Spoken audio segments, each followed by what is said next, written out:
하나님이 우리를 부르심은 예수 믿고 구원받았으니 이젠 됐다 하면서 우리끼리 둘러앉아 어화둥둥하고 있으라는 것이 아닙니다. 내게 임한 그 하나님의 나라를 다른 사람에게도 이루어지게 하라는 사명이 주어집니다. 그래서 부활하신 주님이 명하신 지상명령이 너희는 가서 모든 족속으로 제자를 삼으라고 하는 것이었습니다.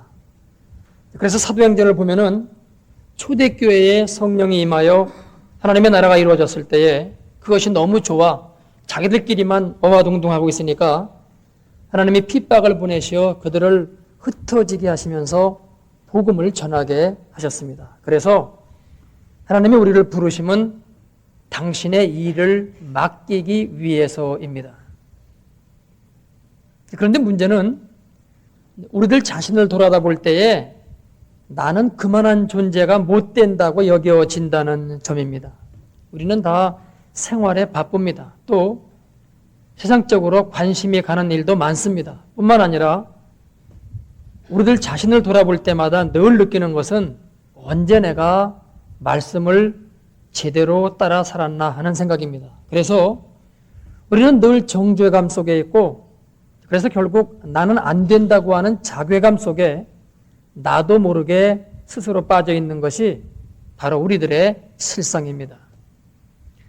그런데 예수님은 이러한 우리를 그대로 내버려 두지 않으십니다. 찾아오십니다. 그리고 우리를 다시금 당신의 사람으로, 당신의 사역자로 세우십니다. 오늘의 본문 말씀이 이 내용을 다루고 있습니다. 15절입니다. 저희가 조반 먹은 후에 예수께서 시몬 베드로에게 이르시되 요한의 아들 시몬아 네가 이 사람들보다 나를 더 사랑하느냐 하시니 가로되 주여 그러하외다. 내가 주를 사랑하는 줄 주께서 아시나이다. 가라사대 내 어린 양을 먹이라 하시고.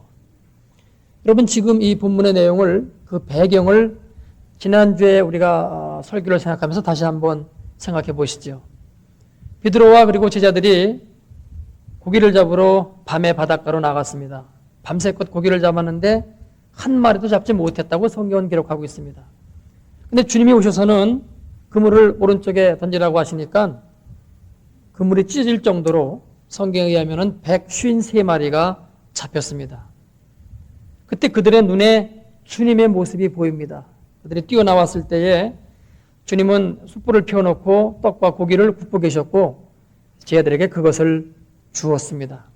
오늘 지금 15절 서두를 보면은 저희가 조반 먹은 후에 그렇게 말씀하고 있는 것으로 봐서 이제는 배도 불렀고 등도 따뜻해졌고 추위도 녹은 그런 상황 속에서 주님이 첫 번째 질문을 던지십니다. 요한의 아들 시몬아 네가 이 사람들보다 나를 더 사랑하느냐. 이 질문에서 우리는 세 가지를 생각해 볼 수 있습니다. 첫 번째는 예수님은 베드로가 가버나움에서 신앙 고백을 한 이후로 그를 계속 베드로라고 부르셨습니다. 그런데 지금 베드로의 본래 이름을 부르십니다. 요한의 아들 시몬아. 이것을 어떻게 해석해야 할까요? 우리의 수준, 우리의 상식으로 고지고대로 해석한다면 책망의 의미로 보입니다. 베드로, 반석, 네가 무슨 반석? 부활한 나를 예루살렘에서 보았으면서도 또 지금 이곳에 와서 고기를 잡고 있어? 그러니 너는 본래 이름 시몬이 맞아. 이렇게 그를 책망하는 뜻에서 그의 옛 이름을 부르시는 것으로 보입니다. 그러실 수 있겠죠. 그러나 여러분, 우리는 여기에서 이 점을 생각해야 합니다. 여러분의 자녀가 잘못했습니다. 고의는 아니었어요. 그런데 의지가 약해서 또 잘못을 저질렀습니다. 그때 우리는 그 아이를 야단칩니다. 그러나 그 야단의 밑에는 무엇이 깔려 있습니까? 안타까우며 안쓰러우며, 그래서 사실 그것은 사랑입니다. 그러면 지금 베드로에 대한 예수님의 이 호칭은 어떤 의미가 있습니까? 혹 베드로를 꾸짖는 의미가 있다 손 치더라도 그 배후에 깔린 것은 역시 사랑입니다. 안타깝고 안쓰러운 마음의 사랑이 깔려 있는 것입니다. 두 번째로 네가 이 사람들보다 나를 더 사랑하느냐 하는 물음에 대해서입니다. 여러분, 평소에 베드로가 자기 자신이 다른 제자들보다 예수님을 더 많이 사랑하고 있다고 생각하고 있었을까요? 그렇지 아니했을까요? 그의 평소의 언행을 한번 생각해 보세요. 예수님이 너희는 나를 누구냐라고 했을 때의 그 신앙 고백, 또 너희가 다 나를 버릴 것이라고 했을 때에 다 주를 버릴지언정 나는 결코 버리지 않겠다라고 대답했던 그 말, 그리고 예수님이 잡힐 때에 칼로 말고의 귀를 비웠던 그 일, 이 모든 것들을 볼 때에 평소에 그는 자기가 예수님을 가장 사랑하는 제자라는 그런 생각을 갖고 있었을 것입니다. 그런데 지금의 상황은 어떻습니까? 계집종 앞에서 예수님을 3번씩이나 부인하고 부활하신 주님을 예루살렘에서 적어도 2번씩이나 비웠는데 지금 고향에 내려와서는 내가 언제 부활하신 주님을 비웠느냐는 듯이 고기를 잡고 있습니다. 그것도 자기 혼자만이 아니라 다른 제자들을 데리고 말입니다. 그런데 예수님이 물으시는 질문이 묘합니다. 네가 이 사람들보다 나를 더 사랑하느냐? 베드로의 심정이 어땠을까요? 아이쿠 주님 하면서 쥐구멍이라도 있다면 들어가 숨고 싶은 심정이었을 겁니다. 그런데요, 베드로의 대답을 보세요. 주여 그러하외다 내가 주를 사랑하는 줄 주께서 아시나이다. 앞에 대답 주여 그러하외다를 보면은 분명히 예수님을 사랑한다는 말입니다. 그런데 그 다음 첨가되고 있는 말을 보면은 이 말이 참 묘합니다. 내가 주를 사랑하는 줄 주께서 아시나이다. 자신 있게 확실하게 아무렴 그렇다마다요, 내가 주님을 얼마나 사랑하는데요, 다른 제자들과 비교가 되나요? 이런 개념이 아닙니다. 더 사랑한다고 주여 그러하외다라고 대답은 했지만 무언가 뒷꼬리를 스르르 내리는 그런 개념입니다. 내가 주를 사랑하는 줄 주께서 아시나이다. 이제 그래서 우리로서는 좀 궁금하고 답답합니다. 그래서 다시 한번 묻고 싶습니다. 지금 내 그 대답은 다른 제자들보다 더 사랑한단 말이냐 아니란 말이냐, 어째 네 대답이 그러냐, 애매하다. 그런데 예수님은 그렇게 아니하십니다. 오히려 내 어린 양을 먹이라 하시면서 이 일을 맡기십니다. 그런데 여러분, 바로 이것이 예수님이 우리를 대하시는 모습이십니다. 우리가 예수님을 사랑하는 것에 분명히 문제가 있습니다. 예수님을 사랑하지만 전적으로 사랑하는 건 아니에요. 성경이 말씀하시듯이 부모와 자식을 버리면서까지라도 예수님을 사랑하는 그런 사랑은 아니에요. 내 생명을 버리면서까지라도 예수님을 사랑하는 그런 사랑은 아직 못 돼요. 기도는 그렇게 하고 말은 그렇게 하더라도 실제로는 거기까지 가지 못하는 게 우리들 거의 대부분의 신앙의 양태라고 하는 것입니다. 그러면 예수님이 너 아냐, 거짓말이야, 너 자신을 한번 돌아봐, 확실히 해, 그러셔야 맞습니다. 그런데 아닙니다. 그 말, 그 기도를 우리의 고백대로 다 받으십니다. 그러면서 하시는 그 다음 말씀이 우리에게 이 일을 맡기시는 겁니다. 이때 예수님의 이 말을 들은 베드로의 심정이 어땠을까요? 아이쿠 아닌데 큰일 났다, 뭐 이런 심정이 되지 않겠어요? 그럼 이때 이 곤란한 지경, 불편한 마음에서 해방되어 자유를 찾으려면 어떻게 해야 됩니까? 주님, 사실 저는 주님을 그렇게 많이 사랑하지는 못합니다. 내가 주를 사랑하는 줄 주께서 아시나이다라는 말은 사실은 자신이 없어서 한 말입니다 하고 자신의 속마음을 가감없이 솔직하게 토해내면 되는 겁니다. 여러분, 범죄자가 잡히기 전까지는 매일 불안한 가운데 발을 못 뻗고 잠을 자지만 일단 잡히면 유치장 안에서 발쭉 뻗고 편하게 잔다는 거 아닙니까? 지금 이거거든요. 그런데 인간이라고 하는 것이 그 자존심과 거칠의 그 자기 포장, 이거를 벗지를 못하는 겁니다. 벗으면 자신의 부끄러운 모습이 그대로 적나라하게 드러나게 되니까요. 지금 베드로가 아이고 주님, 제가 그만큼 사랑하지 못합니다 하면 다른 제자들 앞에서 베드로의 위신이 어떻게 되는 겁니까? 그동안 큰 소리 쳤던 자기 자신이 완전히 구겨지고 마는 거죠. 그러니까 솔직한 대답을 못하고 있는 겁니다. 여러분, 이게 우리 인간의 죄입니다. 우리는 거짓말하지 말라고 하는 계명을 다른 사람을 속이는 데에만 적용을 하는데 지금 이건 거짓말하는 것이 아닙니까? 누구에게 대한 거짓말이지요? 하나님과 자기 자신에게요. 결국 다른 사람을 속이는 것도 그에 앞서서 하나님과 자기 자신을 속이는 것임을 우리는 생각해야 됩니다. 이제 그런데 베드로의 이 대답에서 세 번째로 살펴봐야 할 것이 있습니다. 예수님이 네가 이 사람들보다 나를 더 사랑하느냐 하는 그 사랑이라고 하는 단어와 베드로가 그러하외다 내가 주를 사랑하는 줄 주께서 아시나이다 하는 베드로의 사랑이란 단어의 뜻이 서로 다릅니다. 우리말 번역으로는 다 사랑이라고 번역할 수밖에 없었습니다만은 그 뜻이 다릅니다. 예를 들어 봅니다. 제가 제 아내를 사랑한다고 말하는 것과 유치부 꼬마아이를 향해서 목사님이 너를 사랑한단다 라고 말했을 때에 둘 다 사랑은 사랑이지만 그 내용은 다릅니다. 아니라 제 아내에게 사랑한다고 말하면서 유치원 아이를 사랑하는 개념으로 말한다면 그건 잘못된 거고요. 유치원 꼬마아이에게 제 아내를 사랑하는 개념으로 사랑한다고 말한다면 그건 큰일 날 일입니다. 마찬가지로요. 지금 예수님이 베드로에게 물으신 네가 이 사람들보다 나를 더 사랑하느냐라고 물으셨을 때에 이 사랑의 개념은 아가페의 사랑입니다. 그래서 원문을 보면 아가페스메 그래가지고선 내가 아가페의 사랑으로 나를 사랑하느냐 그런 뜻이에요. 여러분 아가페 사랑을 다 아시죠? 하나님이 우리 인간을 사랑하시는 일방적이고 무조건적인 사랑입니다. 그것은 나를 희생하면서 주시는 사랑입니다. 상대방이 받든 안 받든 관계없어요. 그저 일방적으로 계속 베푸시는 그런 무한한 사랑입니다.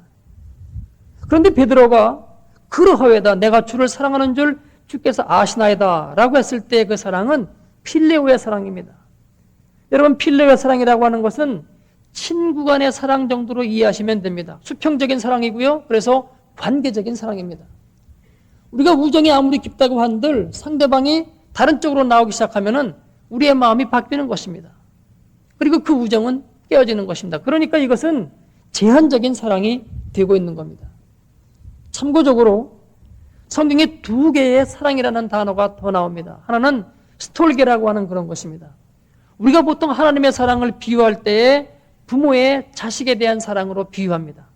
그러나 엄밀히 말하면 맞지 않습니다. 이 스톨게라고 하는 것이 이게 부모가 자식을 사랑하는 그러한 본능적인 사랑을 말하고 있습니다. 그러나 여러분 부모의 사랑도 자식이 너무너무 속썩이면은 우리의 생각이 바뀌어질 수가 있습니다. 여러분 동물도 자기의 새끼는 사랑합니다. 이거는 대단한 것이 아니죠. 동물도 하는 본능적인 사랑이기 때문입니다. 그리고 또 하나가 우리가 잘 알고 있는 에로스적인 사랑입니다. 남녀 간의 이성적인 사랑이죠. 그러니까 여러분 그 사랑도 보세요. 그 근본을 따지고 들어가면 그것도 여러분 조건적입니다.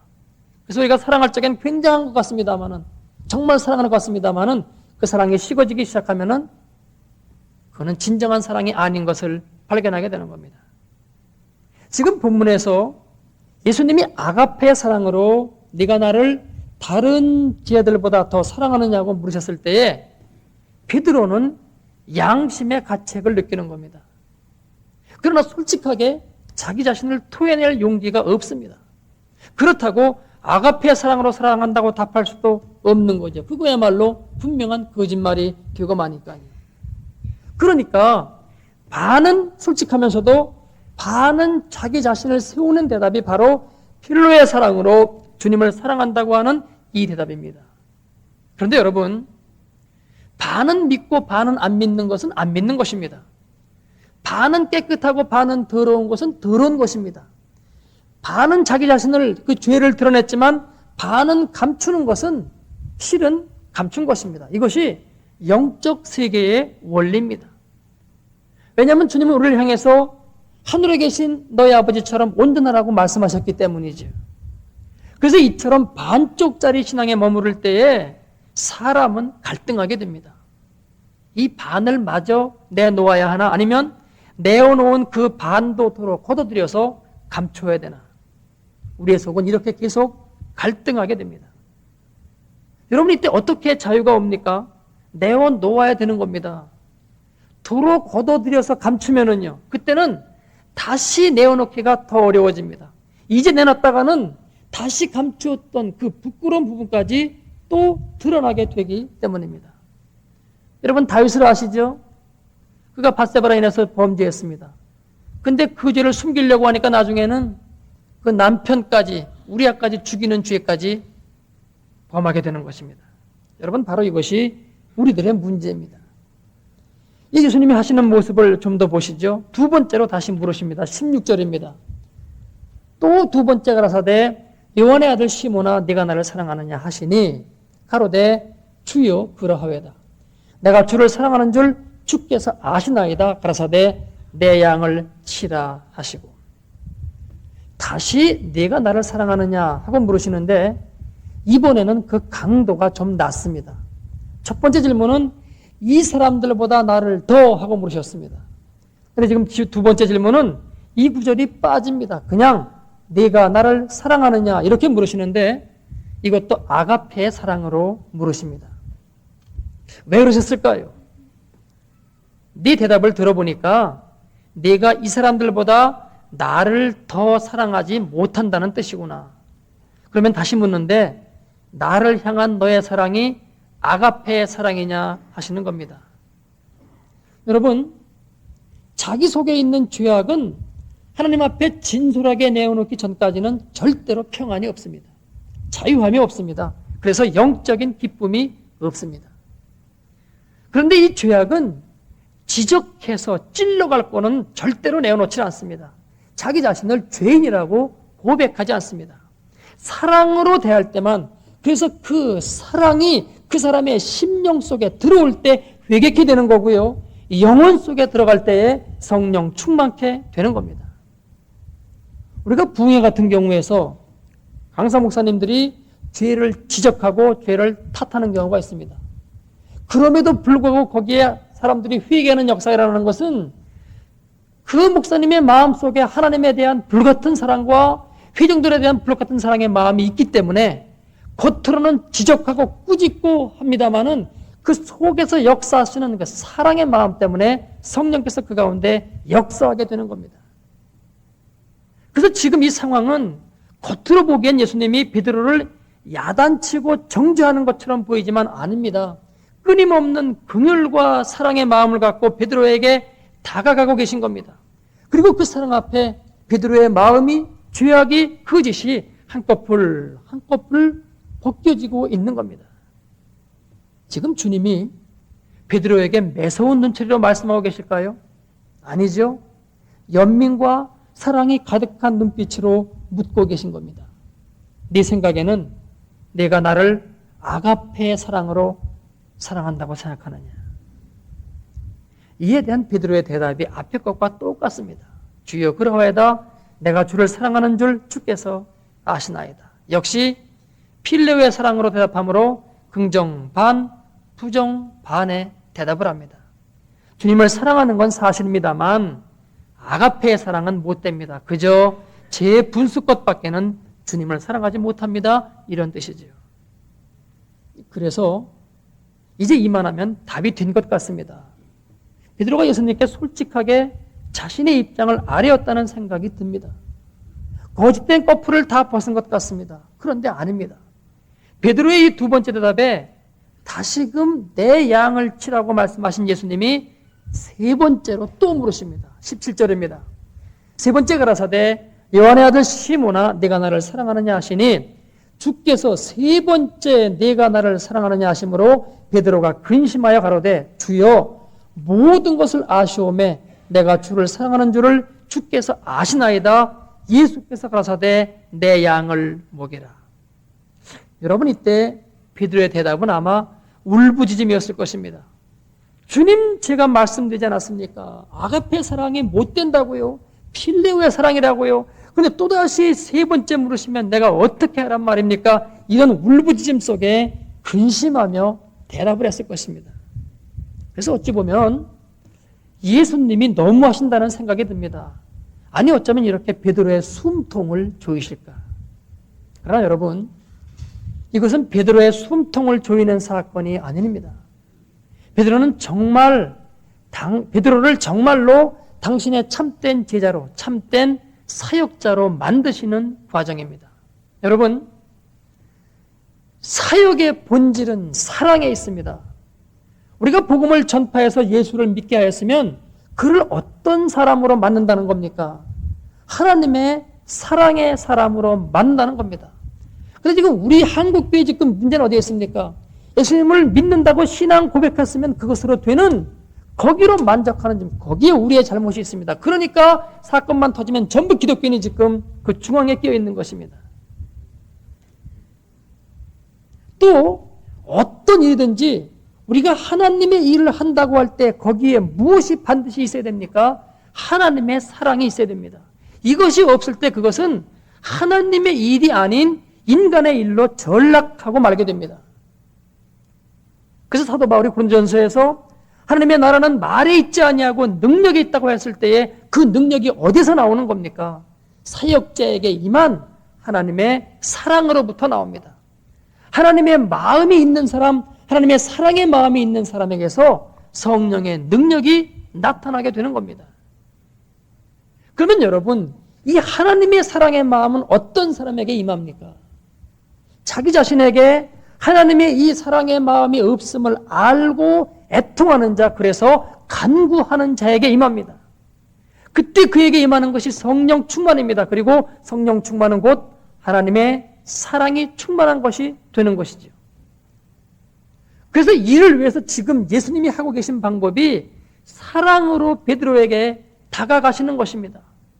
예수님을 떠나 밤새도록 고기를 잡느라 시장한 제자들에게 떡을 구워서 이거 먹으라고 하십니다. 물고기도 구워서 이것도 먹으라고 하십니다. 연약한 계집종 앞에서 3번씩이나 예수님을 부인하고 도망쳤던 베드로. 그런데 그에 대해서는 아무 말씀도 없으시고 아직도 손에 못자국이 있는 그 손으로 제자들에게 떡과 생선을 주십니다. 차라리 너 왜 그랬느냐 하시면서 호통을 치고 꾸짖으시면 후련할지도 모르겠는데 아닙니다. 그래 갖고는 사람이 진정으로 돌아오지 않거든요. 그러니까 그저 사랑으로 베드로에게 다가가시는 겁니다. 여러분, 이때 베드로의 심정이 어떻겠습니까? 베드로가 어디 제대로 먹을 수 있었겠습니까? 그는 먹는 둥 마는 둥 고개도 떨군 채 조금씩 사그러져가는 숯불을 바라보고 있었을 겁니다. 그러면서 만감이 교차되었겠죠. 그 숯불은 자신이 예수님을 3번씩이나 부인할 때 활활 타오르고 있었던 그 장작불을 회상하기에 충분했을 겁니다.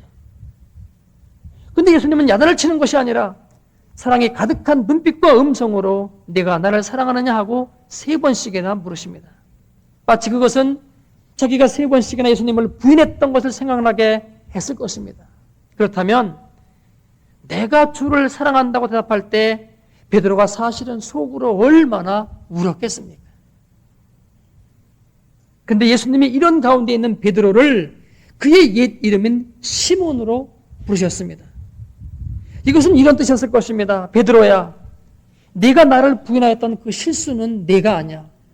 너의 옛 자아인 시몬이 그랬던 것이지 베드로 너는 아니야. 이런 뜻이 있을 겁니다.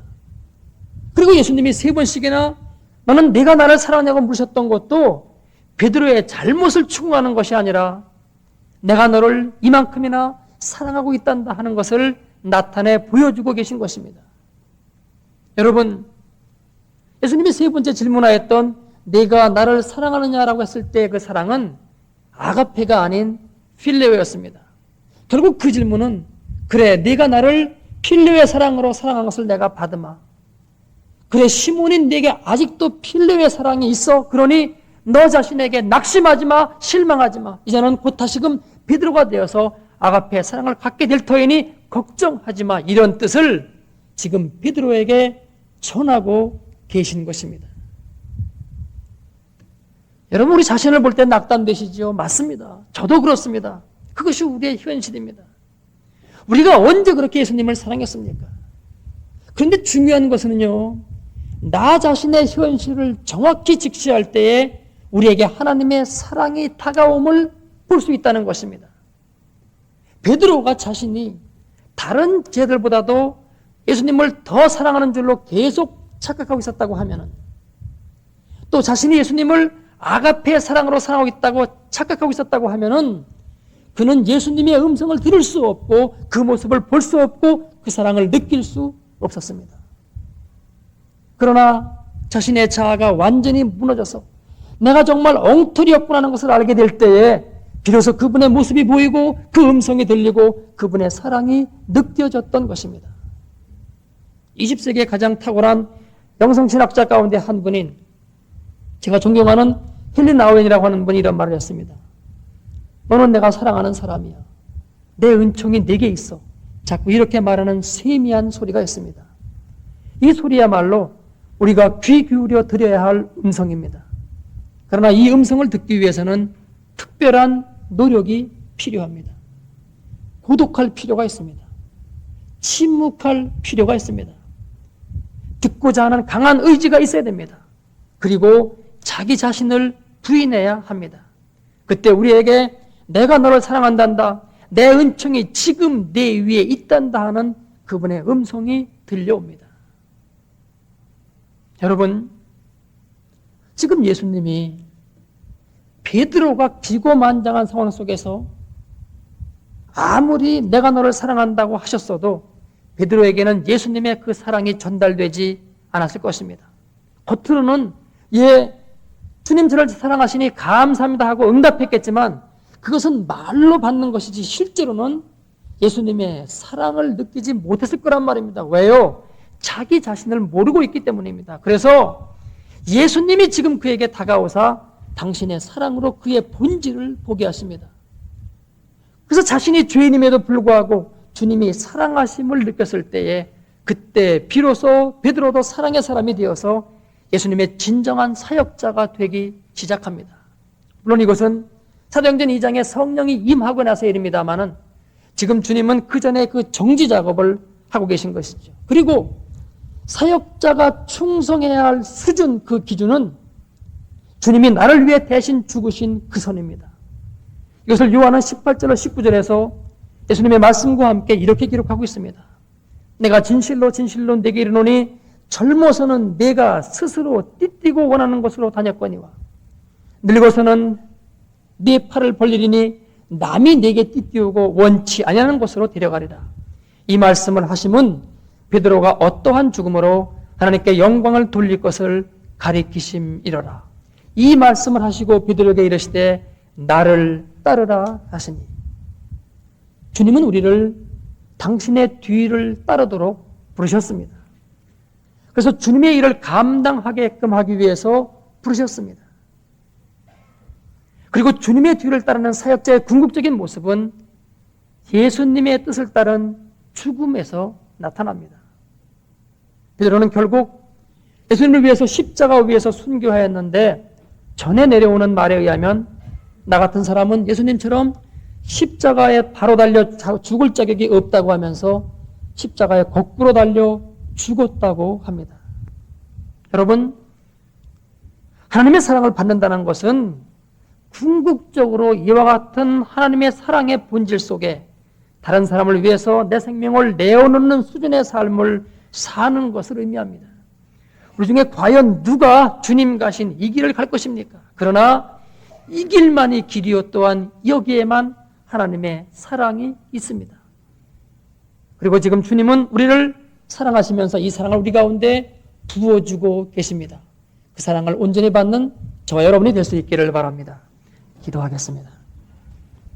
아버지, 한쪽으로는 기쁘고 감사하고 놀라울 만한 세계가 있음에도 불구하고 또 한쪽으로는 힘들고 어렵고 고난의 길이 있습니다.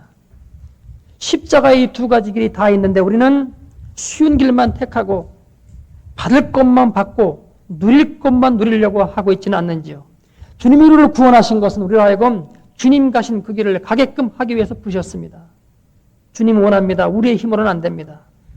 내가 뭐나 할 것 같은 생각으로는 절대로 이 길을 갈 수 없습니다. 주님, 갈 수 없음을 고백하오니 주님 우리 가운데 성령으로 임재하사 우리를 변화시켜 주시옵시고 말씀을 붙든 믿음 가운데 담대히 길을 갈 수 있는 능력과 은총을 허락하여 주옵소서.